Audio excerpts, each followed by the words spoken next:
In an op-ed last week, Vice editor Harry Cheadle issued a brutal takedown of Saturday Night Live (SNL), claiming its cold opens were dull and examples of limousine liberalism. Cheadle blasted the jokes during skits that start the show, otherwise known as cold opens, calling them tired. References to current events that never build on one another. As a self-described friend of the show, Cheadle gave it some tough love. "Your cold opens are terrible, cringeworthy pieces of self-satisfied liberal propaganda that are sometimes so bad they seem like parodies of themselves," he wrote. His rebuke came just after SNL hosted former porn star Stormy, who pretended to have a phone conversation with President Donald Trump, played by Alec Baldwin. Watch. Baldwin, during the conversation, stuck out his tongue in a sexually suggestive way and asked why he couldn't mend their relationship. "Sorry, Donald, it's too late for that," Daniels said. "I know you don't believe in climate change, but a storm's coming, baby." While Cheadle gave Daniels a pass for what he suggested was a poor performance, he ripped into Baldwin's Trump impression. Saturday Night Live (SNL) YouTube. Baldwin's Trump impression also stands out as awful. "He keeps his mouth open for reasons I don't understand, squints, and talks in a deep voice," he said.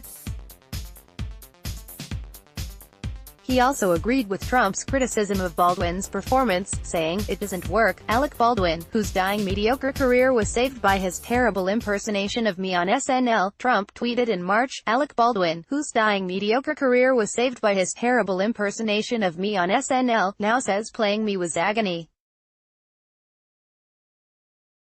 Alec, it was agony for those who were forced to watch. Bring back Darrell Hammond, funnier and a far greater talent. Donald J.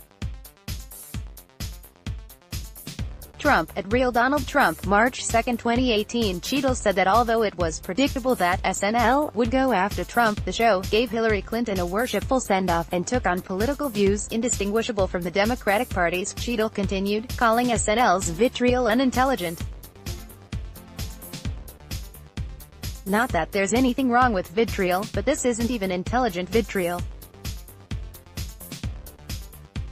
During the Iran-Contra scandal, Phil Hartman helmed a brilliant sketch where he played Ronald Reagan as a president who was only pretending to be a senile fool while actually masterminding every aspect of his administration's shady dealings, flipping everyone's perception of Reagan as a cheerful bumbler. Today's SNL doesn't have anyone of Hartman's caliber, sure, but it also doesn't even bother to take that simple second step.